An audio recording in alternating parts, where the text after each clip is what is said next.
கர்த்தர் நல்லவர். இன்றைய வேதவசனம் ஏசாயா 60ஆம் அதிகாரம் 15ஆம் வசனம். நீ நெகிழப்பட்டதும் கைவிடப்பட்டதும் ஒருவரும் கடந்து நடவாததுமாயிருந்தாய்.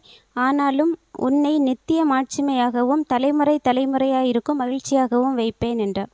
கர்த்தர் இன்னைக்கு நமக்கு கொடுக்குற வார்த்தை, நம்மளை நித்திய மகிமைக்காகவும் நித்திய மாட்சிமையாகவும் தலைமுறை தலைமுறையாயிருக்கும் மகிழ்ச்சியாகவும் வைப்பேன். நம்ம சந்தோஷமாக இருக்கணுங்கிறது தான் கர்த்தருடைய சித்தமே. நம்ம சந்தோஷமாக இருக்கணும் எப்போவுமே. கர்த்தருடைய பேரில் எவ்வளவு தூரம் நம்ம நம்பிக்கையாக இருக்கிறோமோ, விசுவாசமாக இருக்கிறோமோ, அந்த அளவுக்கு நம்மளுடைய வாழ்க்கையில் சந்தோஷமாக இருப்போம். எப்படியெல்லாம் கஷ்டப்பட்டு இருந்தாலும் சரி, நம்ம எந்த அளவுக்கு ஏசப்பாவை ஏற்றுக்கொண்டு அவருடைய சமூகத்தை தேடி அவருடைய வார்த்தைகளை விசுவாசித்து அவருடைய சமூகத்தில் நிலைத்திருக்கிறோமோ, அந்த அளவுக்கு நம்மளுடைய வாழ்க்கை மகிழ்ச்சிகரமாக இருக்கும், சந்தோஷம் நிறைந்ததாக இருக்கும்.